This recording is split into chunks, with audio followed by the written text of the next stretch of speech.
Welcome to the Run Your Day podcast, a show dedicated to helping you expand your capacity, take your life in every area to an entirely new level, and creating a day and a life by design.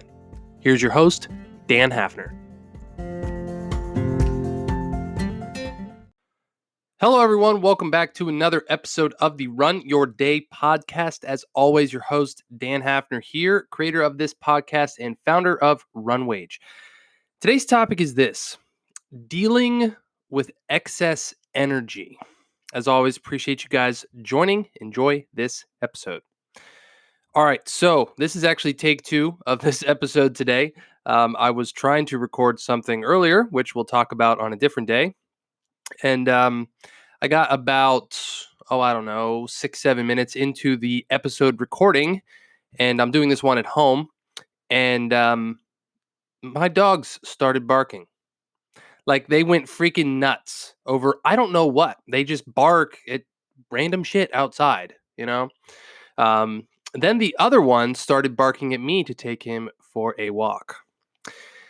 Now, why do I tell you this, you might ask? What does this have to do with me, Dan? Now, the topic today is dealing with excess energy, right? So I don't have kids. My wife and I, we don't have kids yet.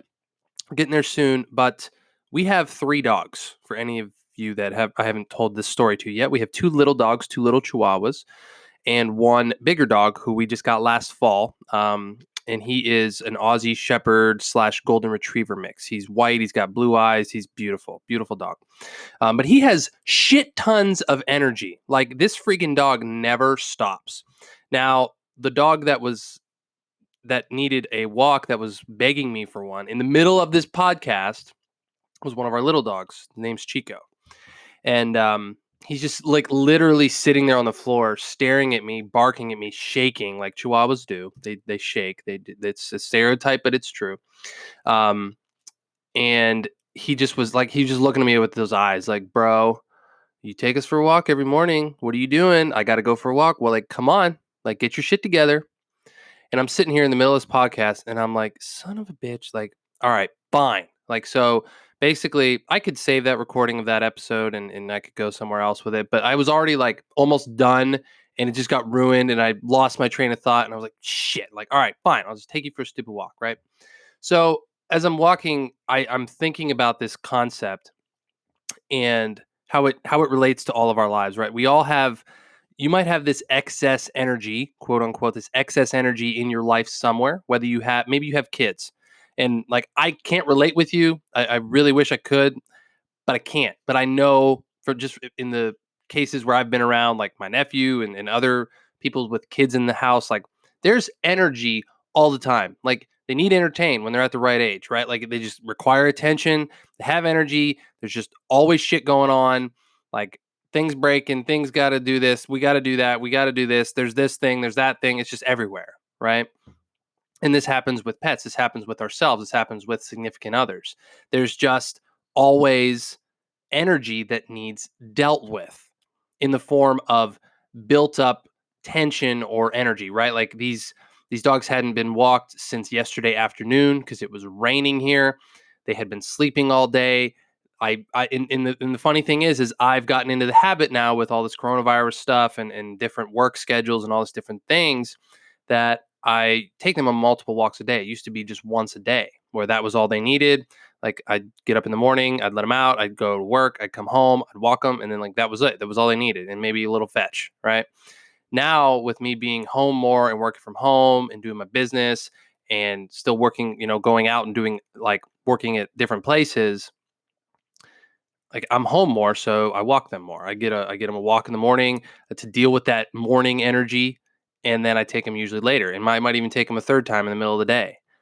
But I've conditioned them through this to expect that. So when I'm sitting here and this dog is looking at me like, hey, I need walked, like, come on, let's go, and I'm getting mad at him, it's my fault. Like, it's my fault. I conditioned him to expect that. Like, I can't sit here and yell at this dog and be mad at him for something that I've literally trained him to expect. So I'm walking this morning and I'm just like, you know what? That's interesting. That's interesting because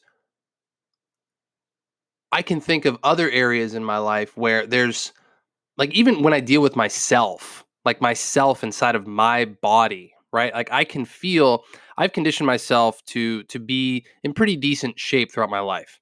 Granted, I've kind of fallen off the last couple months. I've had a lot of things going on. I really haven't had time to do my beach body workouts or really run a whole lot, but I am sticking with it. I'm in the maintain phase right now. I'm not in like the lean down and get in super good shape phase. I'm kind of in the maintain phase, but like I played high school sports, I played college sports, and I've kind of maintained this level of athleticism, throughout my 20s, and I can tell that there's pent up energy I need to deal with when I don't work out for several days.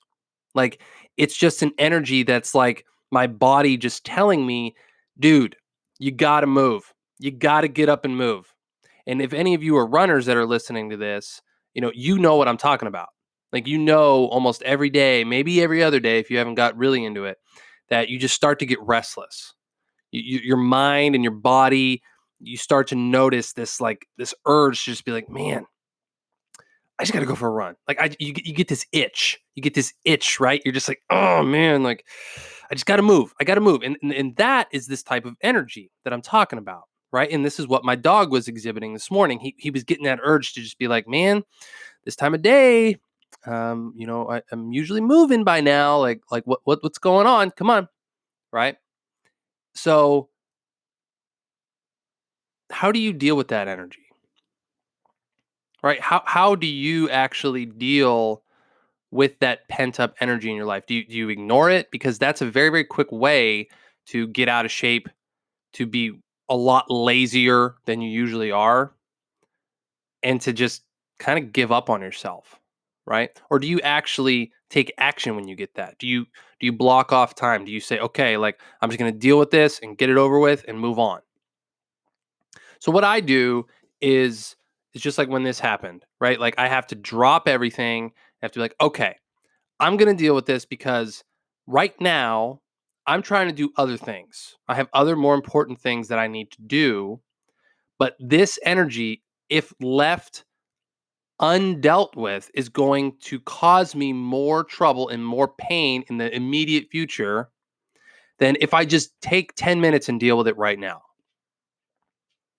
Right. So it almost becomes this cost benefit analysis in your mind to be like, okay, if I just go for a 15-minute run right now, like it doesn't have to be a 5 miler, it doesn't have to be a 10 miler. Like if I just run a mile right now, or just go downstairs and work out on my treadmill, or just get off my desk and out of my seat and do some freaking push ups and sit ups for 5 minutes, like, is that benefit going to deal with that pent up energy and remove that cost of just letting that sit, right? So what I try to do is just take that immediate action and just kind of weigh that in my mind to be like, you know what?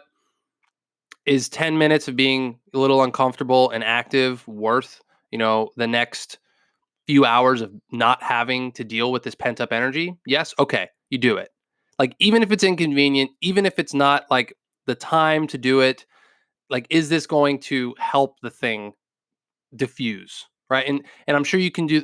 Again, I can't speak for this with kids, but is okay. My kid really wants me to play with them. Is playing with them for 20 minutes and dealing with this attention need and this energy level going to allow me to then go back and cook breakfast or go back to work or do whatever I need to do? And it's tough. Like it's tough. And again, I can't relate to the people that have kids, but I know like right now, my dogs are back sleeping again. Like, and I literally just took them for a walk and I came back here and clicked record on this podcast. So, yeah, like maybe I didn't plan my day right. Maybe I should have taken them before and then done the original podcast I was going to do and talked about that shit instead of doing this one. But I really like this one because, man, like I see this come up time and time and time again, not only in my life, but the lives of other people, like I follow online and engage with, that like there tends to be this continual pent up, this just this inability to deal with this energy. And it might be not even inside your body, it might be might be sexually, it might be spiritually, it might be emotionally, just like dealing with the underlying emotions of something you're super pissed about or super frustrated about or irritated about or just like freaking ready to just punch someone in the face. Like, buy a punching bag. Go beat the shit out of that instead of a wall or someone else, right? So there's always a way to deal with our energy and our, I don't want to say aggression, but like our just this pent up, just like, I don't know. I can't find a better word for energy. I'm sorry. I thought one would come to me in that moment, but it didn't. It's just energy. It's just that's what it is. So my question for you as a wrap up today: where in your life are you not dealing with this pent up energy? Right? Maybe it's inside of your body. Maybe you just continually get this feeling and this calling to just go be active, and you can't do it. You just refuse to do it. Or maybe it's spiritually. Maybe you just feel this calling to go to church again, or donate to a charity or volunteer or do something, but you're just not dealing with that energy and just doing it. Or maybe it's inside of a relationship, or maybe it's inside of money or a business or a career or a relationship at work or something. There's some energy there that's causing some tension, and it just needs dealt with. And it's never as bad as you think it's gonna be. So that's my question for you. So that's all for today. Hope you guys got a lot out of this episode. As always, you can head over to Facebook and join the Run Your Day Facebook group where you can engage in topics like this every single day with us. You can head to runyourdaypodcast.com to subscribe to our newsletter and get more information there as well. All right, everybody, I appreciate you joining. As always, Dan Hafner signing off. Make it a great rest of your day. Hey, have you ever thought about joining a virtual run challenge? As COVID-19 continues to upend our lives and change our life routines, finding fresh ways to challenge yourself physically can be difficult. I know I'm having trouble with that. It can also be pretty hard to connect with others and find accountability partners for the purpose of fitness as well. That's why we created Runwage Virtual Challenges. Runwage Challenges are a new and exciting way to stay physically active and maintain social distancing. Every challenge takes place 100% online, and you can compete against and engage with runners from all over the world. Best of all, they are the only virtual challenges out there which actually reward participants with real cash. That means you have no excuse for staying inactive during this pandemic.